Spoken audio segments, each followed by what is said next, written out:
Right, I'm here this morning to do a little demonstration of sharpening plane blades and chisels. These are plane irons, actually, is what you'd call them. And I've got a number of different ones here now. These are a number 5 plane irons for a Stanley plane. And these are just some various chisels. The one narrow, around 1/2 inch wide, and this one's around 1.5 inches wide. And we're gonna grind these things up on a bench grinder here, and then switch over and do a little bit of honing on some stones and get them sharpened up nice and show you how we go about it. All right, so I'm at the bench grinder here. Now it's just a very small little 6-inch bench grinder, and it's got an aluminum oxide wheel on it. This is a finer grade of aluminum oxide, one of the finer wheels that they make white. And right here I've got this little setup that I've got made of a piece of wood clamped down to the bench. It's a very nice little piece of equipment that I need to have to get this project done properly. And basically what I'm using it for is a guide mechanism. First thing I'm going to do is grind this thing flat on the end because it's got the chips and damage in it, like I said.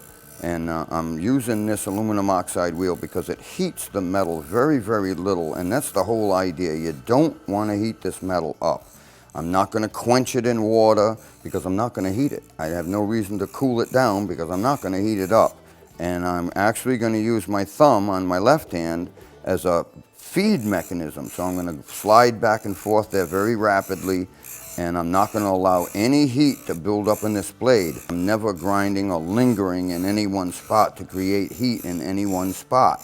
So as I'm grinding here and getting the hollow grind that I'm looking for on the back side, I'm going to have to turn it over every once in a while like that, just to see if I'm pleased with the length of the grind that I'm getting without moving my finger as a guide mechanism so that I can move it right back into position and have the same length.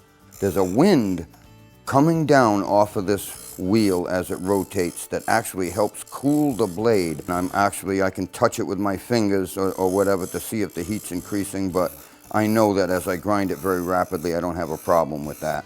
And that is the enemy, would be to heat the blade up or keep quenching it, heating it and quenching it. You just take the temper right out of it. Now I'm going to take a look at it, and I finally ground it all the way from the heel edge all the way to the cutting edge, and it's actually got a little burr on the back side from the grinding. Now that's the way I know I've completed it.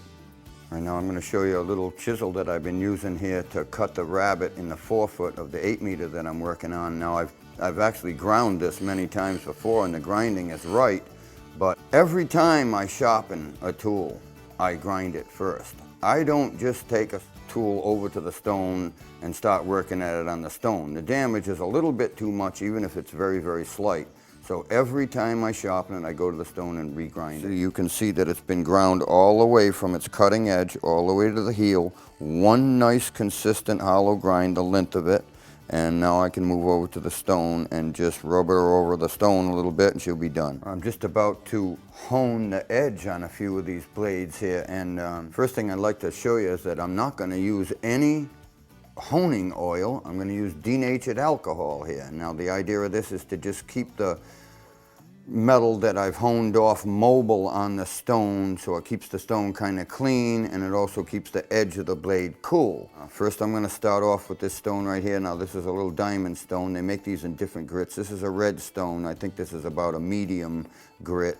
And then I've got a little Arkansas stone here, and this is a razor stone. Now I don't know what kind of stone this is, but it's awful fine, and this puts the finish on the edge right there.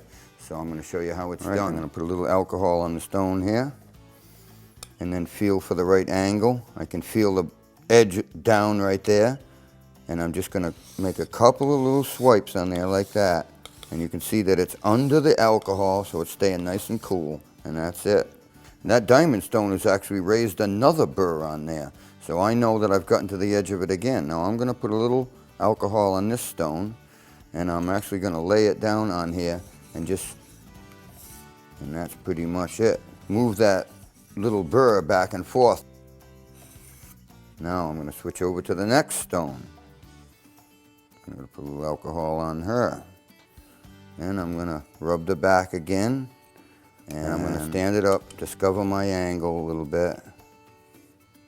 I'm having trouble there. Take a couple of little swipes like so. Maybe a little circular motion.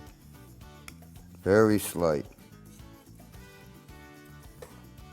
All right, so that completes the honing of the edge on that blade, and I'm going to put the frog back on it and put it black in the number 5 plane and put it into use. Despite what some people might think, that blade right there has got all its temper that it was meant to have, and when you use this blade, you can use this thing for hours and hours and hours on oak, teak, just about anything, and it just doesn't go dull right away.